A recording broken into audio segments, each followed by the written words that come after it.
এই জ্যোতিষী কবুতর দিয়ে ভারত বাংলাদেশ ম্যাচের ভবিষ্যৎবাণী করব, তবে বাংলাদেশ জিতবে। চলুন। হেড টু হেডের দেখায় যোজন যোজন পিছিয়ে ভারতের থেকে বাংলাদেশ। তবে সাম্প্রতিক সময় যে পারফরমেন্স রয়েছে লিটন কুমার দাসদের, সত্যি ভারতকে হারিয়ে দিলে কেউ অবাকই হবেন না। কেননা সুপার ফোরে নিজেদের প্রথম ম্যাচে লঙ্কানদের হারিয়ে বাড়তি একটা আত্মবিশ্বাসের জায়গা করে নিয়েছেন লিটন দাসরা। এবার মিশন ভারত। আর যদি এই ম্যাচে ভারতকে হারিয়ে দেয় বাংলাদেশ, তবে কোনো সমীকরণ ছাড়াই ফাইনালে এক পা দিয়ে রাখবে টাইগাররা। তবে ভারতকে কি সত্যি হারিয়ে দিয়ে চমকে দিতে পারবে বাংলাদেশ? এ নিয়ে আমরা একটি বানিয়েছি ভবিষ্যৎবাণী। চলুন দেখে নেওয়া যাক ভারত বাংলাদেশ ম্যাচে কোন দল জয় লাভ করবে। আজকে আমরা করতে চলেছি ভারত বাংলাদেশ ম্যাচের ভবিষ্যৎবাণী।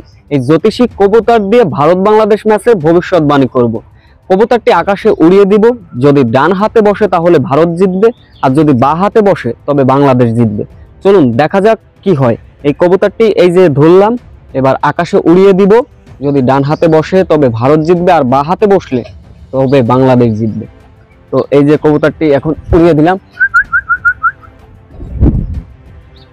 তো কবুতরটি উড়ে এসে ডান হাতে বসেছে, সেক্ষেত্রে ভারত বাংলাদেশ ম্যাচে ভারত জয়লাভ করতে যাচ্ছে। তবে বলে রাখতে চাই, মাঠের খেলায় যে দল ভালো পারফরমেন্স করবে, ভালো খেলবে, সেই দলই জয়লাভ করবে। ধন্যবাদ সকলে।